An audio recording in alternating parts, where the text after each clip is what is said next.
Vader, Heer, ons wil vir U dankie sê dat ons die eer en die voorreg en die geleentheid om vandag Here, as 'n gemeente by mekaar te kan kom in U huis.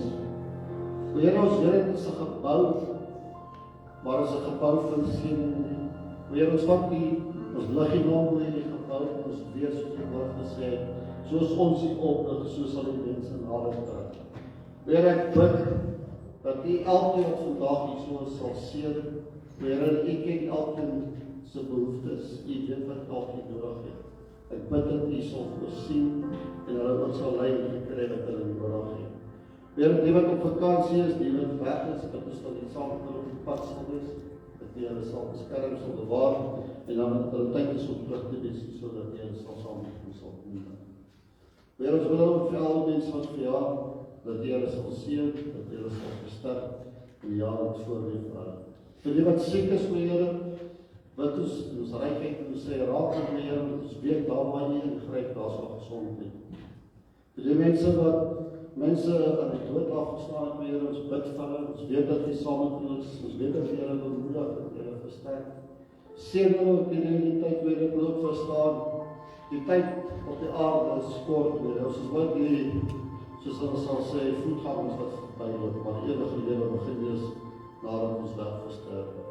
Versterk ons in die gemoed daarvan, ons weet, Here, dat aan U skoot, aan U voete sal ons eendag sit, en ons sal alles sien, en ja, sal alles ons verduidelik wat ons gebeur het, ons gebeur het.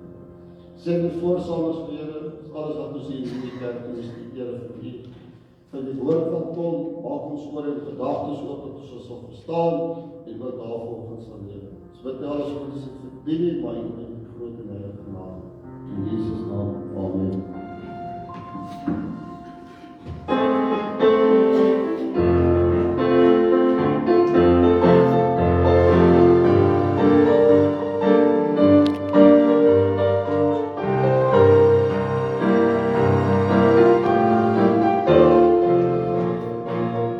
Awesome moment is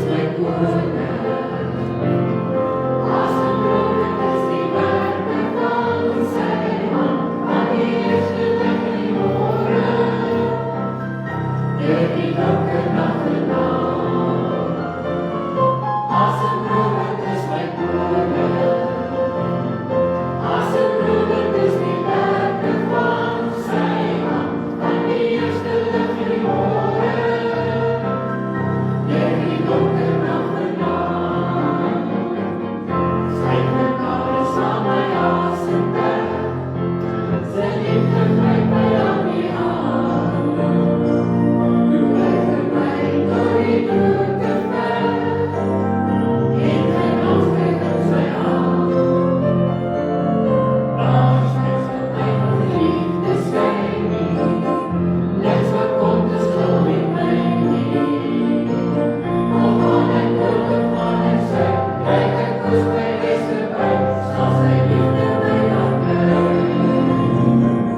Come.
Is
Vader, dankie dat ons vanmorgen vir Jesus kan opbid. En dankbaar en een vereer vir die liefde wat hy in die kruis vir ons bewys het. Vir sy lewe afgeneem. Here, vir die krag wat hy openbaar het, toe die dood het opgestaan het. Here, dankie dat jy ons bou en stig ook dit saam. Vra Here dat ons ook sal bou en stig hierdie woord. Here, terwyl ons vanmorgen al reeds gebid het vir hulle wat geliefdes vandag, gister en nou die dag in die dood afgestaan het, Rinda, Elise, Here en ander. Wil ons vanmorgen weer eens bid en vra Vader dat jy sal vertroos en sal versterk. Dat jy met hulle sal wees. Here, hulle wat op reis is hierdie naweek, vra ons dat jy vir hulle reisgenade sal gee. Ons wat hier is, Here, dat jy ons sal bou, sal stig en sal versterk. Vraag in Christus naam en ek dank jy. Amen.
Jy kan die Bybels ook maak, die Bybels hier het by Handelinge 2, of jy daar lees vanaf die 37ste tot en met die 42ste vers. En my teksvers vanmorgen is vers 42. En ek wil vanmorgen met jy praat oor die gedagte van hou vas. Hou vas. Ek wil sê jy moet vashou, en jy het gesien hoe hou vas wat oor 'n krans geval het, en al wat het is in sy lewe en die dood is 'n stukkie tou waarin hy vashou. So moet ons vashou. Die eerste bekeerde is die opskrif daar. Hy sê toe, ek dink nie dis die waarheid eintlik nie, want die ouens wat vir hulle gepreek het, was daar ook al op bekeerde gekom. Maar opskrif is ook nog maar later by die Bybel bygesit. Maar sê, toe hulle dit hoor, is hulle diep in die hart getref en het vir Petrus en die ander apostels gesê, wat moet ons doen, broeders?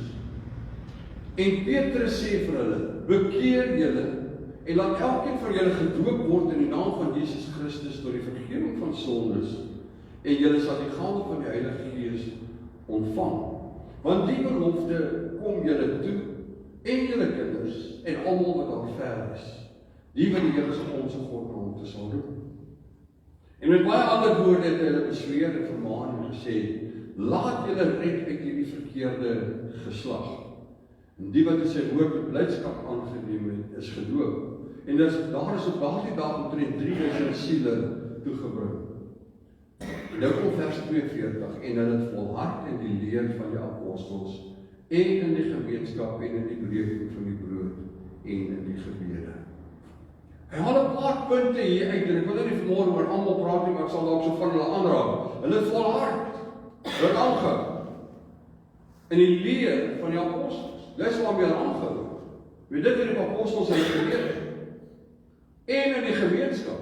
Dis gemeenskap wanneer ons met mekaar saamkom en wanneer ons 'n goeie verhouding met mekaar is ensovoorts. En dan in die breking van die brood en in gebede. Ons teksvers vanoggend is my baie rigtinggewend. Dit beteken om vas te hou aan die leringe van die apostels. Dit beteken om getrou by die waarheid van die evangelie van Jesus Christus te bly. Dit beteken om nie deur allerhande leringe en verkondigings en doktrines weggevoer te word en meegesleep te word nie. Die vroeë kerk het gegroei, hierdie kerk van Handelinge 2 het gegroei. En dit was nie vir hulle aldag maklik nie, want hulle het gesit met die ouens wat vasgehou het aan die judaïsme, aan die wettiese dinge waaruit die volk van Israel uitgekom het, en vandag staan nog van hulle daar vasgevang, en hulle het ook geborstel met Hellenisme, dis die leerstellinge wat van die Grieke afgekom het, en afgodediens en al daardie goeders. Maar hulle te midde daarvan, en hierdie moeilike omstandighede, geestelike moeilike omstandighede, politiese moeilike omstandighede, het hulle vasgehou aan die hoop wat hulle in Christus gehad het. Hulle het vasgehou aan dit wat hulle geleer en geglo het. Hulle het vasgehou aan Jesus Christus as redder, verlosser en as die volleinder van hulle geloof.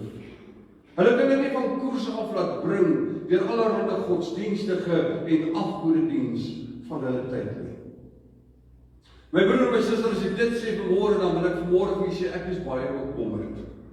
Ek is bekommerd oor die kerk van die Here Jesus Christus wêreldwyd. As ek kyk hoe die kerk agteruit gaan, en as ek kyk hoe kerke leeg raak, en as ek kyk hoe mense leringe begin leer wat nie in lyn is met God se woord nie, en ek wil nie vanmôre daarby stil staan nie, maar daar's baie wat ons kan noem vanmôre. Ons kan praat oor die vergeesteliking van die evangelie van Jesus Christus. Alles word geestelik gemaak. Die party goed was nie geestelik, dit was letterlik. Daar's 'n storm op die see. My broer en my suster, as daar 'n storm in jou lewe is, daar was 'n letterlike storm. En dan gaan letterlik storms in jou lewe wees, maar die twee is nie dieselfde nie. Maar dit is net so ligte voorbeeldjie. Die maklike geboorte van Christus, die opstanding van Jesus uit die dood uit, en al daardie dinge word aangetast. Maar daardie ouens het in daardie tyd nie elke nuwe idee of elke nuwe lering gevolg nie. Hulle het nie hulle geloof aangepas wanneer kultuur en omstandighede verander het nie. Hoeveel keer hoor ons, maar die tye het verander. Maar nie wat alles verander, maar Jesus nooit, en wat hy geleer het verander nooit nie. En die evangelie van Jesus Christus bly die waarheid vandag soos wat dit gister was en eergister was en tot in alle ewigheid te wees. Is dit nie waar nie? Maar ongelukkig word ons blootgestel aan dinge wat vir ons kommerwekkend is. En mense ken nie die woord nie, en hulle hou nie vas in die waarheid van die woord nie. En daarom moet ek hierdie dringend in my gees en gemoed geervaar om vanmôre met u daaroor te praat en die aan te moedig en te sê hou vas. Want rondom ons is daar baie dinge wat ons van spoor wil afbring. Johannes 8 vers 31 en 32 was vir hulle belangrik geweest. Johannes sê, as julle my woord bly, sal julle die waarheid ken. En sy woord is die waarheid en sy woord maak vry. Ons leef in 'n wêreld waar mense kies wat hulle wil glo. Gister se waarhede word maklik eenkant geskuif. Gister se waarhede word maklik verander en gister se waarhede word maklik aangepas. Ek het in hierdie week moeite gedoen om iets te doen wat ek nooit doen. Ek het 'n klomp kerke se en as ek sê kerke, dan praat ek nie van kerke in Suid-Afrika nie, maar 'n klomp kerke wat groot getalle mense trek, se boodskappe gaan luister, hierdie een en daardie een en ek het yskoud geraak. Ek sien hoeveel mense sit daar en hulle luister na goed wat nie vir my in lyn is met God se woord nie. Daar's een kerk met 22.000 lidmate, maar as jy daar kom koop jy 'n kaartjie en dan daai kaartjie sê vir jou waar gaan sit jy. Mag die Here ons moet bewaar dat ons nooit 'n kaartjie verkoop om vir jou die evangelie te verkondig nie. Maar dit gebeur. Die vroeë kerk het druk ervaar. En ek wil vandag vir sê die mense ervaar vandag druk en die kerk ervaar druk, maar ons moet by die waarheid bly soos die vroeë kerk by die waarheid gebly het. 2 Timoteus 4:3 waarsku mense sal leerlinge soek wat hulle pas. Dit waarmee hulle gemaklik kan wees. Daar's goed wat hulle nie graag wil hoor nie. Ek sal nooit vergeet in my eerste gemeente het ek eendag gepreek en ek het gepreek maar nog my lewe lank vir die Here op my hart lê en ek het nie geskroom om te sê wat ek voel om te sê nie en ek sal nooit dit anders doen. Want daai spesifieke Sondag het ek oor goed gepraat en kinders wat in die kerk was het nie gehou van die boodskap nie en die middag toe gaan vertel hulle vir hulle pa wat in die kerk was nie wat ek gesê het.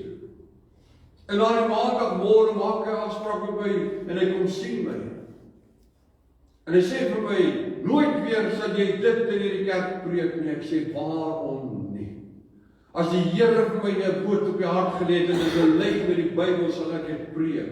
Hy sê, gaan my 10de terughou. Ek sê, dit hoort nie in jou nie, woord aan God, hou dit maar terug. Kyk ons wat maak die Here mee. Ek was jonk, ek was ervarend en ek was nie op my woord gekom. Maar hy wou nie dit hoor nie, wat het hom aangekla. Hy wou nie hoor wat ek gesê het nie, wat dit hom skuldig laat voel oor dit wat hy gedoen het.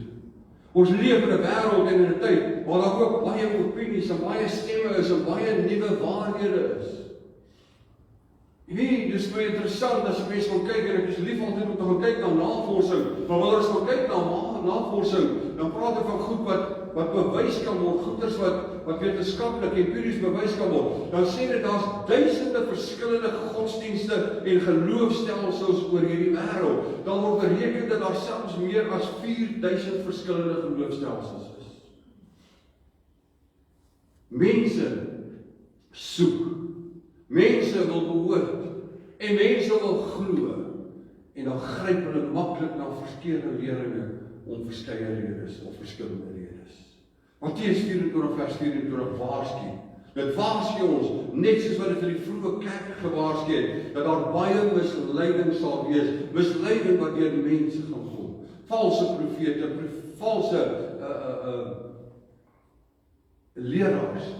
2 Petrus 2:1 waarsku dat mense met leerstellings sal kom wat nie met die woord van God sal ooreenstem nie.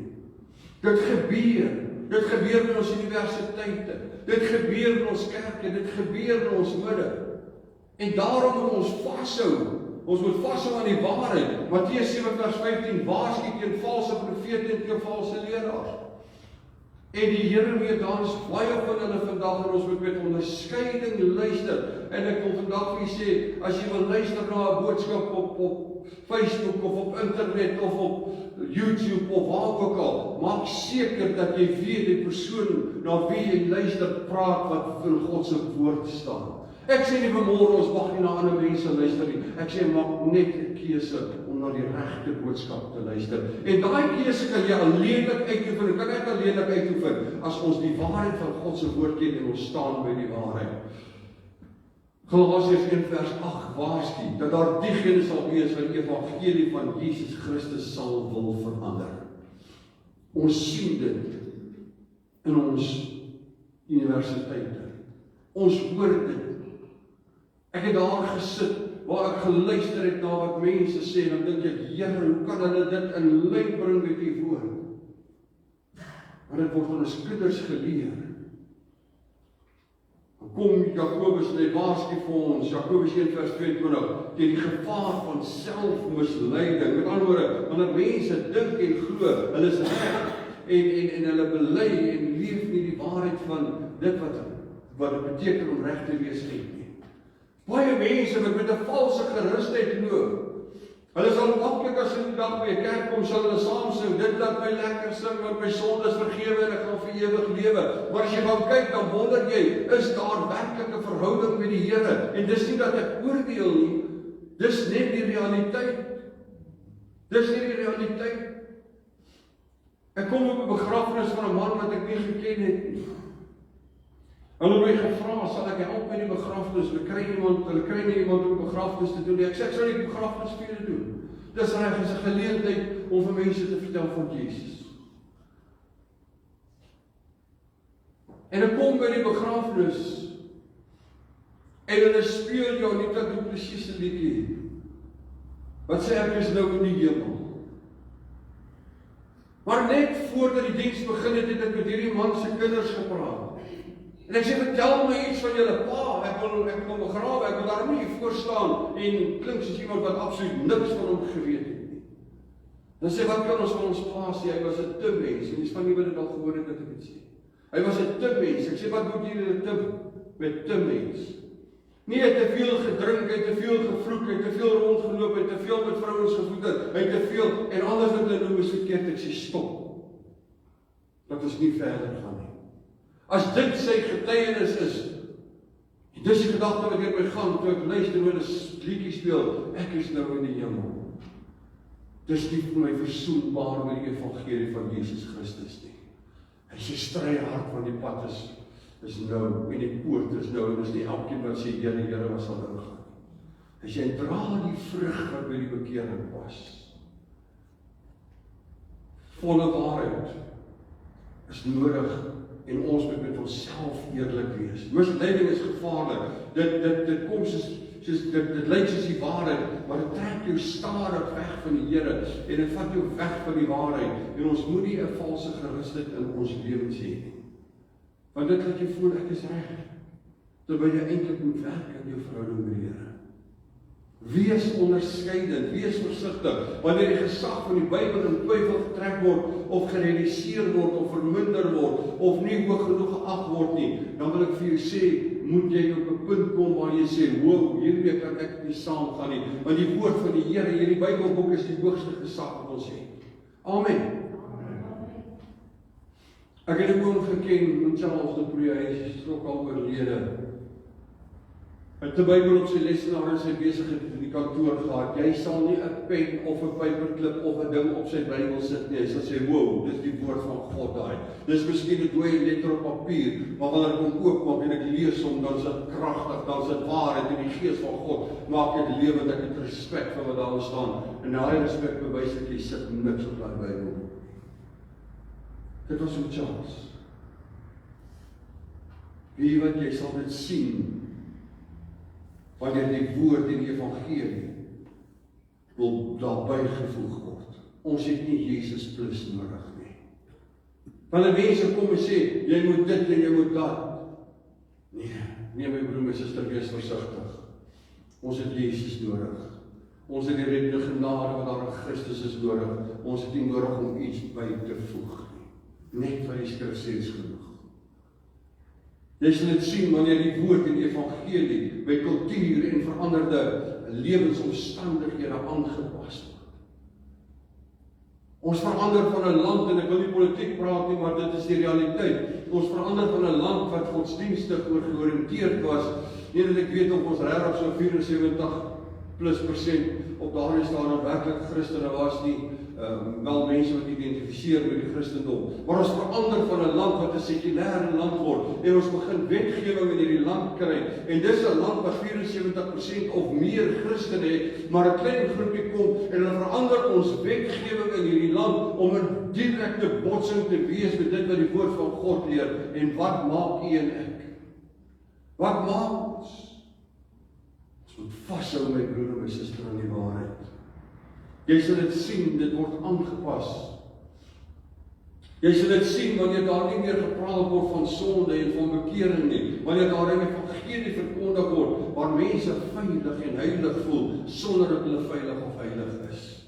Dat daar niks in hulle lewe verander nie. Hoe ek dien die Here, maar as jy gaan kyk hoe hulle die Here gedien het, toe hulle nou werklik nog die wêreld in sonde gedien het, dan sien jy hulle dien nog die Here net soos wat hulle hom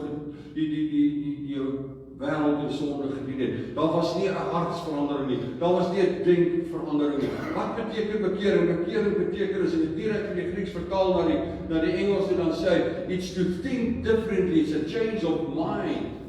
En dan is daar 'n liedjie wat ons sing wat sê, and the sins I used to do, I do them no more. Daar's 'n verandering in gedrag en in denke. Jy sal dit sien wanneer daar begin word met die versagting of die verdraaiing van Bybelse standaarde en waarde. Dat ek nou maar vanmôre vir julle sê, en ek veroordeel niemand as ek dit sê nie. Maar ek luister na 'n professor, hy het sy vrou gelos vir 'n ander man. En hy skryf 'n dokument 80 bladsye hoekom dit vir hom reg is. En dan wil hy dit vir jou bewys uit die Bybel uit. Nie my broer en my suster. Maar die Bybel sê is verkeerd, is verkeerd. Ek kan vir jou begrip gee, ek kan 'n Sondag gesê, maar en ek kan vir jou vergewe vir wat ook al. Maar weet wat, ek kan nie wat verkeerd is reg praat, as die woord van God sê, dis nie reg nie. Amen. En daardeur veroordeel ek niemand, jy verstaan my. Dis net 'n realiteit. Maar ons begin die Bybel verdraai, ons begin die Bybel versag. Ek sit in die universiteit, Vrystaat, in 'n lesinglokaal, en reg langs my sit 'n vrou. En hierdie vrou het 'n belofte afgelê by die Universiteit Stellenbosch. Toe sy begin studeer teologie, toe sê hulle vir haar, want jy weet, dis wat die kerk glo, dis wat die kerk leer. Nee, ek staan daar by sy teken 'n dokument wat sy sê, sy aanvaar die kerk se leerstellinge en dogma en wat ook al. En jare later, toe sy besig met haar meestersgraad, toe vat sy die kerk hof toe. Dieselfde kerk wat haar toegelaat het om te studeer, vat sy hof toe, oor dit wat laat van gewaarsku het. Waar is die kerk en die evangelie en die Christene en aan ons almal se integriteit en se sin vir reg en verkeerd? My broer en my suster, dit word verdraai, want Bybelse waarhede word verdraai. Jy sal dit sien wanneer mense se geloof blote kopkennis geword het. 'n Teologie sonder verhouding met hy wat die studie is van die teologie. Die Theos, die God wat ons aanbid, wanneer jy nie werklik om studeer en om leer ken nie. Dit is een ding om iets te leer, maar dit is 'n ander ding om dit te leer ken. Ek het vir jou al vertel van die ou wat in die lesinglokaal gesit het, waar hy ou vir 2 ure wat ook al vertel het, hoe hy fout vind by die evangelie, en hoekom dit nie waar is nie, en al die redes hoekom, en hierdie ou het vorentoe gestap met sy appel en het hom so begin haat, toe hy vorentoe gaan afstap, en toe hy voorkom, dis 'n tyd wat daar kans gegee was vir vrae, en toe hy hierdie appel so haap, en het hom so 'n paar koue gegee, toe vra hy vir die spreker, weet jy hoe smaak my appel? Toe sê die ou, nee, ek weet nie. Hy sê die woord van die Here sê, proe en smaak die heerlikheid van my God. En eers wanneer jy dit gedoen het, dan weet jy hoe smaak het, dan kan jy iets van hom sê. Maar totdat jy dit nie gedoen het, nie kan jy van hom niks sê nie. Leer hom ken, leer hom ervaar sy goedheid en sy liefde, dan eers. Maar ongelukkig is dit kopkennis wat praat en daar's nie 'n hart wat saam met daardie kennis gaan nie. En dis die goed waarteen een ek moet waak. Dis die goed waarteen ons moet onderskeid hê. En daarom moet ons nie elke ding wat ons hoor, van waar dit ook al kom, net aanvaar en ons moet kan meet aan die woord van die Here of dit korrek is.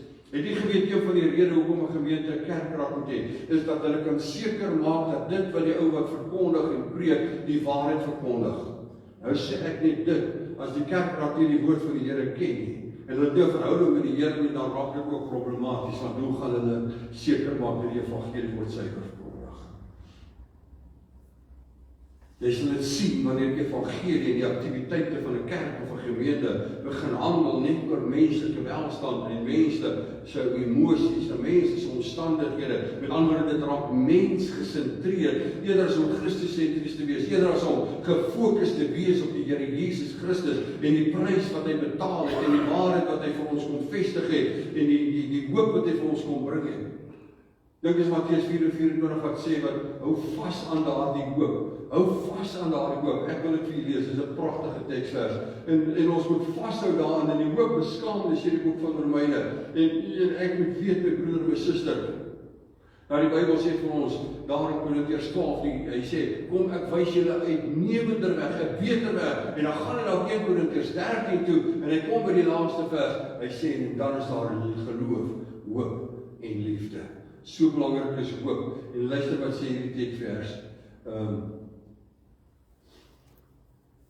Daar's baie valse Christusse en valse profete wat sal opstaan. Hulle sal groot wonders en tekens doen. Om dit te doen as dit moontlik is om die uitverkorenes te verlei. Maar dan sê hy vir ons ook, hou vas aan die hoop wat daar in Christus is. My broeder en my suster, ons moenie onkundig wees nie.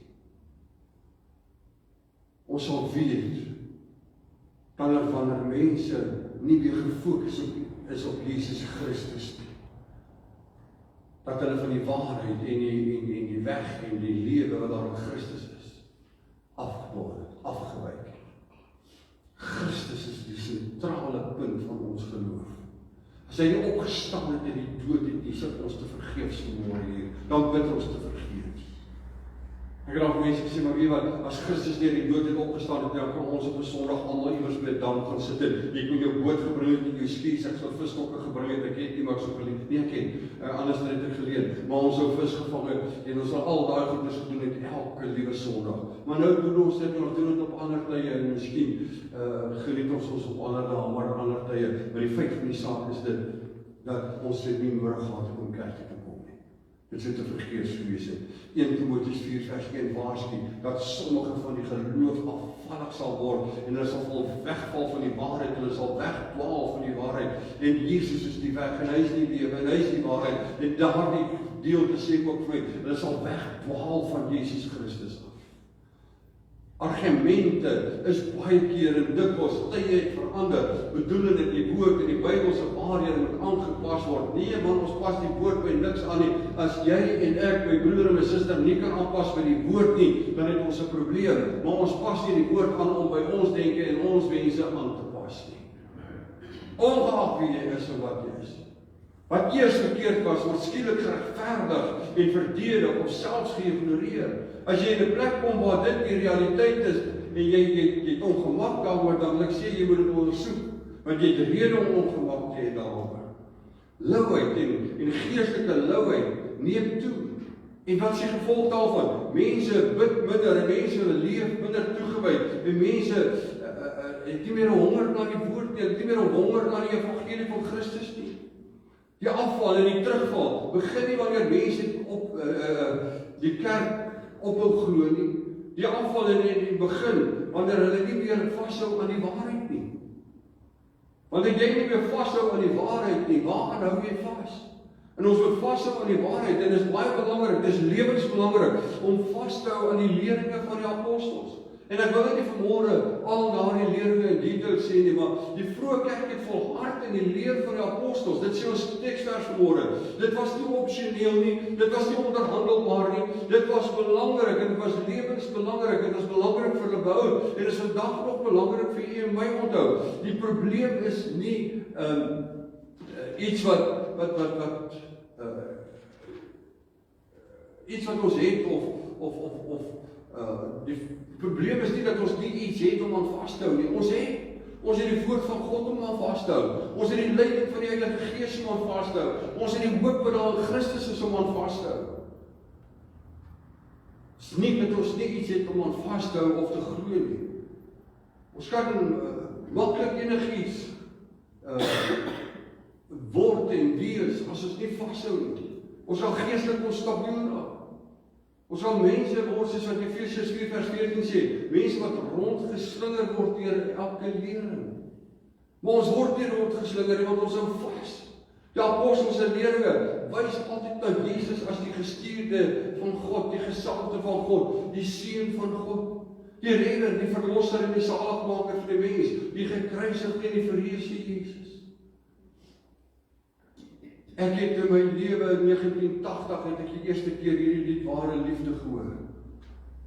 En daardie dag toe sê ek, daai lied moet hulle eendag op my begrafnis sing. Want ware liefde gee. Wil nie hê op my begrafnis kom sê, Jesus, dit was 'n mooi ou wat kon rympies maak nie. Wil nie op my begrafnis kom sing en of kom staan en sê, "Ag, hierdie ou kon se nou en dan ietsie lekker maak om te eet of 'n bietjie sop kook of wat ook al nie." Nee, los al daai goeders en ek kan agterna as jy 'n braaivleis sou ernskel daaroor praat. Maar as jy op my begrafnis staan, dan sê jy weet wat, daar sê Jesus wat so lief gehad het met sy lewe afgelê. Want ware liefde gee sy lewe vir jou, gee sy lewe vir my, sodat nie een van ons verlore hoef te gaan nie. Dis wat hulle op my begrafnis moet sing, Steven moet onthou. En dan moet hulle dit nie net sing, hulle moet dit verkondig, ook wie dit ook al gaan wees. Efesiërs 2:20 sê, bou op die fundament van die apostels. Wat was die fundament van die apostels? Die leringe al van die Bybel praat. As dit daaraan nodig te vasstou, wat is dit? Kom ek sê vir jou, Jesus Christus is die Here. Hy is die verlosser. Hy is die middelpunt van ons evangelie. Hy is die middelpunt en hy moet die middelpunt wees van ons evangelie boodskap. Hy moet die middelpunt van ons lewe wees. Jesus se lewe, Jesus se kruisdood, Jesus se opstanding uit die dood moet vir ons belangrik wees, moet vir ons altyd belangrik wees. Mense was geroep en gemaan om weg te draai van die sonde, om in Jesus te glo, om 'n verandering van hart en lewe te hê. Hey broer en suster, ek sê dit vanmôre met hartseer. Ek kan nie sê trane nie, maar ek voel baie keer na trane as ek daaraan dink. Maar daar's mense wat in my lewe wat ek al gesien het, die oomblik dat jy met hulle praat oor onreg en ongeregtigheid en dit wat verkeerd is in hulle lewe, dan raak hulle vir jou kwaad en hulle wil nie met jou iets te doen hê nie. En ek verstaan dit, maar daar was 'n tyd in my lewe wat ek daar was. Ek was nie altyd hierdie mooi vrome ouetjie wat julle vandag sien nie, en ek was nie altyd hierdie ouetjie wat ek vandag sien, was tyd wat ek moeilik was en wat ek ver van die Here was, goddeloos en godloos. Almal het eendag vir my gesê, wat maak jy as jy vandag sterf? Ek sê, jy vra my dit nooit weer nie. My vrou, ek sal nooit my hande vir jou lig nie, maar as jy my dit weer vra, mag dit dalk die eerste keer wees. En dis nie oordryf as ek dit sê nie, dit is so gevoel het, maar hoekom? Want ek het die krag en die waarheid van haar vraag besef. Ek het besef, as ek sterf, as ek verloor.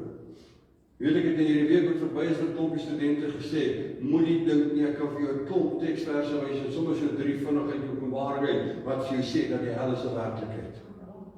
Is nie 'n ding wat nie daar is nie. Die hel is 'n werklikheid. Daar's 'n poel van vuur, daar's 'n ewige wat ook al, en ons kan lank daaroor gesels, maar dit is 'n realiteit. Ek het vir 'n vrou wat sterrend was gesê eendag, sy het haar rug op Jesus gedraai. Toe sê ek vir haar, luister, jy kan sterwe sonder Christus. Maar ek wil net vandag vir jou een ding vra. As jy nou sterf, sonder dat jy Jesus erken, sonder dat jy hom bely, sonder dat jy hom aanvaar as jou redder, saligmaker en verlosser, en jy maak jou oë oop aan die dood, en jy sien, maar nou is jy in 'n ongemaklike plek, gaan jy spyt wees. Is dit nie waar nie? Sê maar as jy jou oë oop maak in 'n plek en jy besef, maar daar's nie 'n hemel en hel nie, jy nog niks verloor nie. Jy het 'n keuse om te maak. En daai vrou het 'n keuse gemaak vir Christus vir weer keer in haar lewe, 'n paar dae voor haar dood. En ek dank die Here daarvoor. Ek het met haar gepraat, sy wou nie luister nie, en ek het haar vir maande gelos. Maar met haar man gepraat en gehoor hoe gaan sy agteruit, tot op 'n dag wat ek voel, Here, nou moet ek gaan. En toe gaan sê ek het gestaan, Here, leer my wat om vir haar te sê. Ek weet nie wat om te sê nie, maar gee my die woorde om vir haar te sê. En daai dag maak hy vir hom opnuut weer 'n besluit. My broer en my suster, weet wat, daar's 'n realiteit. Hierdie lewe gaan verby. En wat na hierdie lewe wag is ewig. En daarvoor moet ons gereed wees. Redding word verkry deur genade en geloof in Jesus Christus. Jy kan dit nie verdien nie, jy kan dit nie koop nie, jy kan dit op 'n ander manier kry nie. Jy kan dit nie deur aan geloof kry nie. Gebed en afhanklikheid van God was sentraal vir die vroeë kerk. Dit was belangrik geweest. Ek het dit nou vir julle gelees. En kort, as ek dit saamvat wat die evangelie van Jesus Christus is. Jesus red. Jesus verander jou lewe. Hy verander jou denke. Hy verander jou aard. Hy gee jou 'n hart van vlees as jy dalk 'n hart van klip gehad het. Hy roep jou in verhouding met hom te wees en met ander te wees. En deur die leiding van die Heilige Gees te lewe. Wat moet jy en ek doen, my broer en my suster? Ek wil sê ons moet vashou aan die evangelie. Ons moet volhard daarin om die woord te leer ken, en ons moet volhard in gebed. En dit moet gepaard gaan met 'n gebed om te sê, Here, gee my onderskeiding. Gee my onderskeiding, dat ek nie luister na enigiets en enigiemand, as dit nie van U af is. My lewe baie mense gehad het dat ek moes in tale spreek. Seker vir 10 jaar lank, nie meer slip te raak. Ek het nie die begeerte gehad nie. Nie dat ek sê is verkeerd nie, nie dat ek sê dit is nie 'n voordeel nie. Maar wie wat ek het die begeerte gehad om 'n onderskeiding van geeste te hê. Ek het die begeerte gehad om te weet as daar iets gesê word dat dit nie van God af was nie. En ek het vir 10 jaar gebid en gesê, Here, leer my, wys my, gee my. Tot op 'n dag toe kom ek agter as ek in 'n kerk sit of in 'n plek sit en daar word die evangelie verkondig wat nie in lyn met God se woord is nie, dan weet ek dit dadelik. En ek weet dit nie anders as skrif vir die Here vir my gee nie. Ek sit in 'n kerk en die pastoor preek en hy spring op en af. My dogter het gesê, pa, hy spring hoër as die orgel, hy het van die orgel kan nie spring nie. Maar in elk geval, en hy gaan aan, en hy sweet, en hy gaan aan, en hy gaan aan. En hy sê, Moses was 'n moordenaar, daar het iemand doodgeslaan. Hy was 'n wreedaard. En Moses was 'n harde mens. En onmiddellik sy teksvers in my kop. Dan sê die Bybel sê, Moses was die sagmoedigste mens. Jy sien, die les daarin is, die sagmoedigste mens kan ook kwaad word en sondig. Want ek moet verskil ken. Die sterkste man, Samson, het geval, was swak op 'n tyd. En so kan het aangaan. Skrif sê, hy gaan staan en pas op dat hy nie val nie. En al wat ons staande hou, my broeder en my suster, is wanneer ons vashou aan die waarheid van die woord.